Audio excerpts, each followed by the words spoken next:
Hello दोस्तों, आपके अपने चैनल स्मार्ट स्टडी 78 में आपका स्वागत है। दोस्तों, यदि आपका भी आने वाले समय में यूपी टेट का एग्जाम है तो ये वीडियो आपके लिए बहुत ही इंपॉर्टेंट रहने वाली है। वीडियो में मैं आपके 3 ऐसी ट्रिक बताने वाली हूँ। यदि आपने थोड़ी बहुत भी पढ़ाई की है, यदि आप 3 ट्रिकों को अपनाते हो तो आपका जो एग्जाम है एक बार में ही क्लियर हो जाएगा। आप बिल्कुल भी घबराइए नहीं, क्योंकि ये आपकी 3 ट्रिक हर 3 ट्रिक आपके एग्जाम में बहुत ही हेल्पफुल रहने वाली है। इस वीडियो को पूरा जरूर देखिए ताकि आपकी तीनों ट्रिक समझ में आए और आप आसानी से कर सकें। तो चलिए दोस्तों, और जो भी इस चैनल पे नए हैं तो प्लीज सब्सक्राइब जरूर कर लीजिएगा। और टीचिंग से संबंधित जो भी आपकी अपडेट रहती है मैं टेलीग्राम शेयर करती हूँ, तो वहाँ आप टेलीग्राम भी ज्वाइन कर लेना।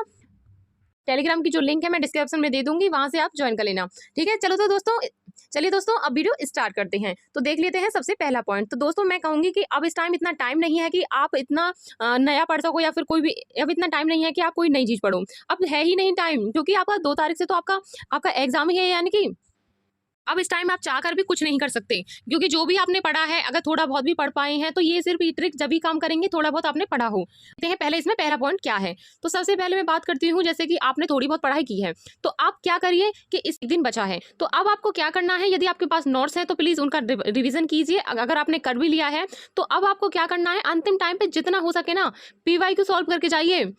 पीवाईक्यू जितना सॉल्व करोगे ना, क्वेश्चन वहीं से निकलेंगे। अब बोलोगे कि पीवाईक्यू तो बहुत है, लेकिन इतने सारे पीवाईक्यू कौन कहता है। आप इतने सारे पीवाईक्यू मत करो इस टाइम। इतना टाइम ही नहीं है कि आप 11 से लेकर 22 तक के करो, तो इतना टाइम नहीं है। अब बस आप ये कीजिए कि जो है 2 से 3 साल के, बस अब ज्यादा टाइम नहीं है। हो सके तो कल इसे 2 से 3 साल के पीवाईक्यू सॉल्व करके जाना एग्जाम में।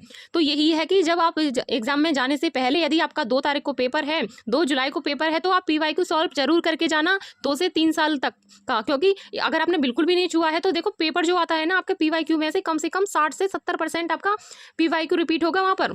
तो वो आपको करके जाने हैं। कम से कम आपको वहां से थोड़ा बहुत आधार आपको पता चलेगा, तो वो आपके लिए बहुत ही इंपॉर्टेंट है। और अगर मैं बात करूं, जैसे कि अब किसी भी फ्रेंड्स का 3 को पेपर है, तो 3 को पेपर जो होगा, देखो ये है 3 का जो पेपर होगा, जिसका भी 3 जुलाई को पेपर है, तो वो क्या करेंगे कि आपका जैसे कि आपको 2 का एग्जाम हुआ, तो 2 का जो एग्जाम होगा ना उस पेपर को सॉल्व करना, उस पीवाईक्यू के साथ तो करना ही है, लेकिन आपको 1 दिन का और मौका दिया जा रहा है। तो आप जो पेपर हुआ है उसे सॉल्व करना, उससे आपको पता चलेगी कि किस तरह का पेपर पूछा जा रहा है। तो वैसे मैं आपके इस चैनल पे आपका सॉल्व करवाऊंगी, तो आप देख सकते हो।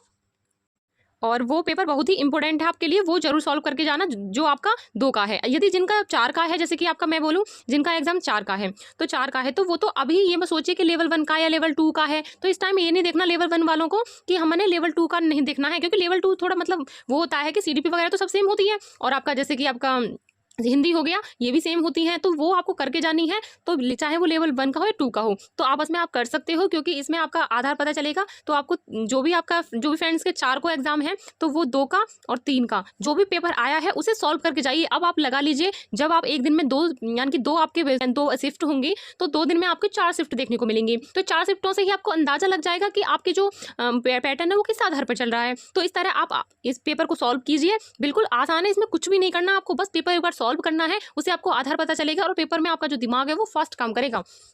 सके जितना हो सके पेपर सॉल्व करके जाइए। जितना भी, जैसे कि आपकी 4 का है तो आप 2 और 3 का कीजिए, अगर आपका 3 का है तो 2 का कीजिए। 2 में भी आपको 2 पेपर आपको करने के लिए मिलेंगे, बहुत ही आसान है, ये आपको करके जाना है। यदि किसी भी फ्रेंड्स का 2 का है तो प्लीज तो पीवाईक्यू मत छोड़िए, बस पीवाईक्यू भी आप करके जरूर जाइए। अगर आपको पेपर का इतना मौका नहीं मिल रहा है तो पीवाईक्यू सॉल्व जरूर करें।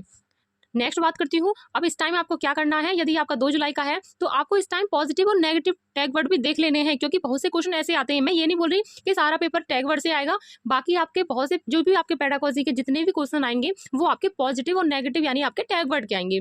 देखो टैग वर्ड आपको करके जाने हैं, ये बहुत ही इंपॉर्टेंट है।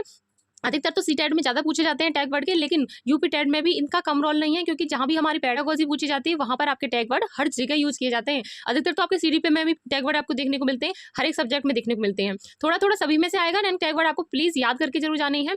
पॉजिटिव और नेगेटिव दोनों ही आपके इंपॉर्टेंट है। और नेक्स्ट तीसरी ट्रिक की बात करती हूँ। तो तीसरी ट्रिक आपकी क्या है, तो मास्टर प्लान से आपको क्या करना है, मास्टर प्लान बताने वाली हूँ, बहुत ही इंपॉर्टेंट है ये वाला, तो बहुत ही इंपॉर्टेंट है आपके लिए। तो देखिए किस तरह है।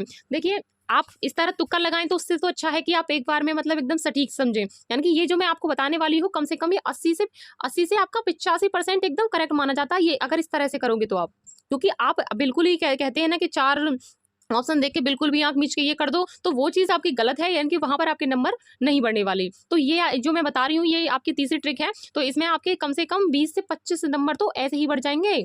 यहाँ एक एक नंबर की बहुत वैल्यू है, एक नंबर से ही फेल हो जाते हैं और एक नंबर से ही पास हो जाते हैं। तो 20 और 25 तो नंबर तो बहुत ही होते हैं। तो इसलिए बता रही हूँ तीसरी देखिए ट्रिक। तो आपको क्या करना है, जैसे आपके 4 ऑप्शन है यहाँ पर, 4 ऑप्शन में हमेशा जब भी आपका आता है ना ए और बी सही, तो हमेशा ही वो ऑप्शन सही माना जाता है। ज्यादातर बता रही हूँ, आपका 90% जो क्वेश्चन का जो आंसर होता है ना वही होता है। और आज तक तो ईवीएस में ऐसे ही क्वेश्चन पूछे गए हैं। यदि लेवल 1 में ईवीएस है आपका, तो आपको 90% यही आंसर करना है, ए और बी। वैसे तो हर किसी में काम करेगा, बाकी ईवीएस में आज तक कोई ऐसा क्वेश्चन पूछा ही नहीं है जिसमें ए और बी नहीं आया हो, और आते हैं और करेक्ट भी माने जाते हैं, तो वो आपको करना है। और अगर ज्यादातर ये जो मैं नेक्स्ट पॉइंट बता रही हूँ, तो ये तो सभी में होगा, आपका हिंदी लीजिए, इंग्लिश लीजिए, और या फिर आपका संस्कृत लीजिए, सभी में होता है। जहां भी आपके 4 ऑप्शन दिखाई दें आपको, तो वहां आपका उपयुक्त सभी होगा। तो उपयुक्त सभी ज्यादा तो होते हैं, 90% तो आपके एकदम करेक्ट और माने जाते हैं। उपयुक्त सभी जहां भी आपको दिखाई दे, आंख मीच के ये मत लगा देना कोई सा भी लगा दो, लेकिन जहां ये चारों ये पॉइंट मैं बता रही हूँ, तो वहां अगर इनको लगाओगे तो आपके 20 से 25 नंबर आपको बढ़ते हुए नजर आएंगे। तो देखिए नेक्स्ट पॉइंट की बात करती हूँ, तो ये वो आपको सेकंड पॉइंट में तो आपको बस उपयुक्त सभी जहां भी दिखे वो आपको लगा देना है। और तीसरे पॉइंट की बात करूं तो बड़ा ऑप्शन जैसे कि होता है छोटा, इससे छोटा, इससे छोटा, एक इसने इतने बड़ा होता है। तो कभी कभी लगता है कि इतना बड़ा नहीं हो सकता। देखो ऐसा है कि हम अगर कोई भी चीज में अगर कोई बड़ा रूप में दिखाई दे रहा है ना, तो छोटे रूप में हम एक्सप्लेन करते हैं, थोड़ा सही नहीं होता है। अगर कोई चीज हमें कोई चीज हमें अगर अच्छी तरह से समझानी होती है तो हम बड़े रूप में लिखते हैं। तो इसलिए बड़ा ऑप्शन जो माना जाता है एकदम करेक्ट माना जाता है, क्योंकि अच्छी तरह से ये ऑप्शन में दिया गया है, समझाया गया है। तो इसलिए इसका जो आंसर होगा, जहां भी आपको बड़ा ऑप्शन दिखाई दे वो एकदम करेक्ट होगा, वहां पर बिल्कुल आप मीच के लगा देना है। तुक्का लगाने से अच्छा है कि आप ऐसे देख देख के लगाएं, इससे आपके क्वेश्चन बहुत ही सही होंगे। और नेक्स्ट पॉइंट की बात करूं कि बार बार उत्तर बदलने से बचें। इसका क्या मतलब है, तो देखा है आपने, कभी कभी हम क्या करते हैं कि पेपर देख लेते हैं, पेपर में देखा 4 ऑप्शन दिखाई दे रहे हैं, तो क्या करते हैं हम, पहले तो हमें लगता है कि हमारा दूसरा हो सकता है, दूसरा हो सकता है भाई, फिर में हमारे जो माइंड है ना, फिर वो बोलता है नहीं 14 वाला हो सकता है। ऐसा क्यों होता है, क्योंकि देखिए जब भी आपको ऐसा लगता है ना, पहली नजर में अगर आपको दिखाई देना कोई ऑप्शन, तो वो एकदम सही माना जाता है। हम क्या करते हैं कि पहली नजर में एक ऑप्शन देख लेते हैं, फिर क्या करते हैं हम उसे देखकर छोड़ आते हैं, बाद में दूसरा लगा देते हैं, और घर जाकर पछतावा सा होता है कि इस तरह हमको वो करना चाहिए था। क्योंकि पहली बार जो होता है ना, हमारा दिमाग एकदम सही पकड़ता है, क्योंकि जो भी हमने पढ़ाई की होती है ना, ऑप्शन देखने के बाद हमको एकदम मतलब हमारा जो दिमाग है ना एकदम कैच कर लेता है। तो उस टाइम में हमारे दिमाग की समझनी चाहिए हमको। ऐसा नहीं है कि हम ऑप्शन बदलते रहें तो वो चीज़ हमारी गलत हो जाती है।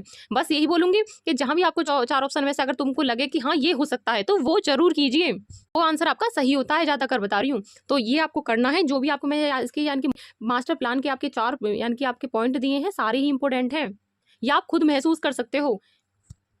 तो ये जो मैंने आपकी 3 ट्रिक बताई है बहुत ही इंपॉर्टेंट है। सबसे पहले मैं यही कहूंगी कि जो भी आपके पेपर आ रहे हैं उन्हें सॉल्व कीजिए, और जितना टाइम है हो सके जितना हो सके PYQ रटिए, क्योंकि यहाँ से आपके 60 से 70% आ रहे हैं। और पॉजिटिव नेगेटिव वर्ड देख कर जाइए। और मास्टर प्लान में मैंने आपके जितने भी आपके पॉइंट बताए हैं सारे इंपॉर्टेंट है, ये आपको ध्यान रखने हैं।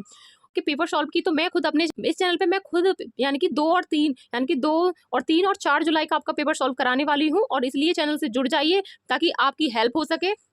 और बाकी के आपके जो तीनों आपके ट्रिक बताई हैं बहुत ही काम आने वाली हैं। ये ट्रिक उनके लिए है जो थोड़ा कम टाइम मिल पाया है पढ़ाई के लिए, बाकी जिन्होंने अच्छी तरह से तैयारी की है ना, अच्छी तरह से रिवीजन करें और PYQ लगाएं, उनके लिए बहुत ही इंपॉर्टेंट है। और बाकी का जो भी आपका कोई डाउट रहता है तो आप मुझे कमेंट करके जरूर बताइएगा। मिलते हैं हम नेक्स्ट वीडियो में, तब तक के लिए धन्यवाद।